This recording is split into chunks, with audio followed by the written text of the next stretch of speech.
बिस्मिल्लाहिर्रहमानिर्रहीम। Program logic with Salman Abid. हमारे तज्ज़ियों और तबसरों को जानने के लिए चैनल को ज़रूर सब्सक्राइब कीजिएगा। आज हम गुफ्तगू करेंगे PDM के हवाले से। पाकिस्तान डेमोक्रेटिक मूवमेंट अपोजिशन जमातों का एक नया इत्तेहाद, और इस इत्तेहाद की जो सबसे अहम बात यह है कि मुल्क की दो बड़ी सियासी जमातें यानी पीपल्स पार्टी और PMLN के मुकाबले में इस इत्तेहाद की जो सरबराही है वो JUI के सरबराह मौलाना फजलुर रहमान को दी गई है। इनका नाम नवाज शरीफ साहब ने तजवीज़ किया, बिलावल भुट्टो साहब ने इनकी तायीद की, और इस तरह से मौलाना फजलुर रहमान जो हैं PDM के सरबराह बना दिए गए। बड़ी दिलचस्प बात यह है कि दोनों बड़ी सियासी जमातों ने अपनी अपनी जमातों पर इन्हिसार करने की बजाय मौलाना फजलुर रहमान के कंधे इस्तेमाल करने का फ़ैसला किया है। मौलाना फजलुर रहमान, इसमें कोई शक नहीं है कि इस हुकूमत के सबसे बड़े मुखालिफ हैं। यहाँ तक कि वो तो इन असम्बलियों से पीपल्स पार्टी और PMLN की जानिब से हलफ लेने के भी वज़ादार नहीं थे। उनका ख्याल ये था कि हर सूरत में असम्बलियों से इस्तीफ़े दिए जाएँ, बल्कि इन असम्बलियों से हल्फ ही ना लिया जाए। लेकिन आज जिस वक्त PDM की सरबराही मौलाना फजलुर रहमान को दी गई है, तो इससे ज़ाहिर होता है कि एक बड़ी तहरीक चलाने का इरादा रखते हैं नवाज शरीफ साहब ख़ास तौर पे।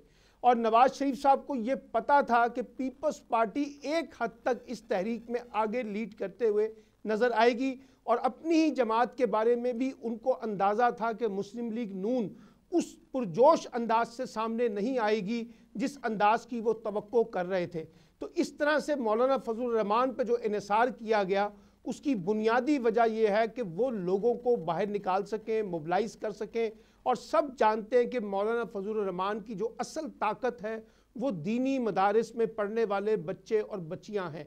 उनकी मदद से वो एक बड़ी तहरीक का समा पैदा कर सकेंगे। और जो पहला जलसा 18 अक्टूबर को कोयटा में किया जा रहा है, उसमें भी महमूद खान अचकज़ई और मौलाना फजलुर रहमान एक कलीदी किरदार अदा करके एक बड़ा मजमा इकट्ठा करने की कोशिश करेंगे। इस तरीके से एक और जो बड़ा मसला था कि फजलुर रहमान उन लोगों में से थे जो ये कहते थे कि पीपल्स पार्टी और PMLN इस हुकूमत की सहूलतकार है। वो एक नए इत्तेहाद की बात कर रहे थे। इस PDM की सरबराही से वो जो नए इत्तेहाद के बनने की बातें थी वो भी अब एक किस्म की पीछे चली गई हैं। और फजलुर रहमान साहब इस बात पे खुश होंगे कि PDM की सरबराही उनके पास आ गई, और अब दोनों बड़ी जमातें जो है वो उनको फॉलो करेंगी। और एक और दिलचस्प बात यह है कि नवाज शरीफ और फजलुर रहमान दोनों का अंदाज़ काफ़ी एग्रेसिव है, और इसी के साथ साथ मरियम नवाज़ भी काफ़ी एग्रेसिव खेलना चाहती हैं।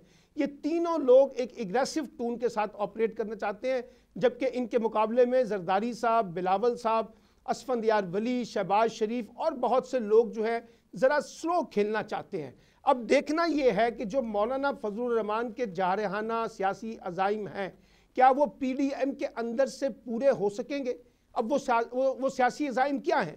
पहला सियासी उनका अज़ाइम ये थे कि इन असम्बलियों से फौरी तौर पर दोनों बड़ी जमातें इस्तीफ़ा दे दें, यानी असम्बलियों को ख़त्म कर दें, असम्बलियों को ख़त्म करने की कोशिशों का हिस्सा बने, और मुल्क में एक नए इंतखाबात की तरफ पेशकदमी की जाए। अब ये असम्बलियों से इस्तीफ़ा देना और नए इंतखाबात की राह को हमवार करना, क्या ये मौलाना फजलुर रहमान के लिए मुमकिन होगा? एक सवाल। दूसरा सवाल ये है कि क्या मौलाना फजलुर रहमान भी उसी एग्रेसिव टून के साथ, जिस तरह की टून जो है नवाज शरीफ ने और मरियम नवाज़ ने इख्तियार की है, क्या वही बयानियाँ लेकर इस PDM की क़यादत करेंगे? क्योंकि मौलाना फजलुर रहमान एक बड़े ज़ीरक सियासतदान हैं, काफ़ी समझदारी रखते हैं, अपने सियासी पत्ते बड़े समझबूझ से खेलते हैं।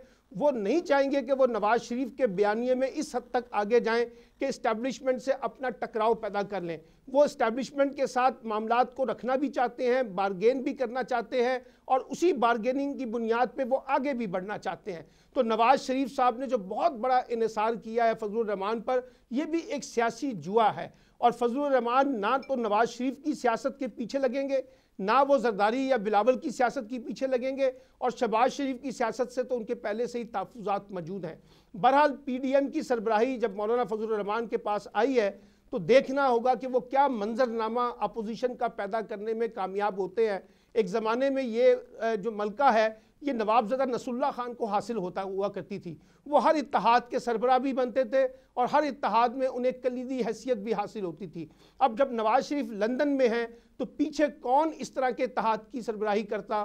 میرا خیال ہے کہ فضل الرحمان اپوزیشن جماعتوں میں وہی فرد ہیں جن کی بنیاد پہ بہت زیادہ انحصار یہ اپوزیشن جماعتیں کر سکتی ہیں۔ اب یہ بھی دیکھنا ہوگا کہ اسٹیبلشمنٹ کے ساتھ فضل الرحمان کا ٹکراؤ پیدا ہوگا، وہ بھی دیکھیں گے، اور یہ بھی دیکھیں گے کہ نواز شریف صاحب کے ساتھ جو کچھ ہونے والا ہے، مریم کے ساتھ جو کچھ ہوگا، اس میں بھی فضل الرحمان کس حد تک ان کے ساتھ دیں گے، یہ بھی دیکھنے کا عمل ہوگا۔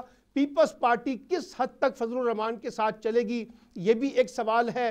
اور پھر یہ بھی دیکھنا ہے کہ فضل الرحمان کی طاقت کا مرکز جو ہے وہ خیبر پختونخوا ہے بنیادی طور پہ، وہاں سے تو وہ بڑا مجمع اکٹھا کر لیں گے، لیکن جب وہ پنجاب میں آئیں گے تو ان کو تو مسلم لیگ نون پر زیادہ انحصار کرنا پڑے گا، کیونکہ پنجاب کی جو سیاسی طاقت ہے وہ یا تو تحریک انصاف کے پاس ہے یا مسلم لیگ نون کے پاس ہے۔ تو کیا مسلم لیگ نون ایک بڑی فیٹ کر سکے گی اس تحریک کو، یہ سوال ہے پنجاب میں۔ اور سندھ میں پیپلز پارٹی جو ہے وہ کیوں ایک بہت بڑی تحریک کا سماں پیدا کرے گی، کیونکہ وہ خود اس وقت حکومت کا حصہ ہے۔ تو اس لیے ایک مشکل صورتحال ہے۔ بلوچستان میں اگرچہ ان کے پاس کچھ ضلع ہیں فضل الرحمان کے پاس جہاں وہ اثر و نفوذ رکھتے ہیں، وہاں محمود خان نچکزئی بھی ہیں۔ خیبر پختونخوا میں بہرحال اس وقت عمران خان کا طوطی بولتا ہے، وہ بڑی طاقت رکھتے ہیں۔ فضل الرحمان کے پاس بھی بہت ووٹ بینک تھا، اب وہ ووٹ بینک نہیں ہے، البتہ جلسے کرنے کی بھرپور صلاحیت وہ رکھتے ہیں۔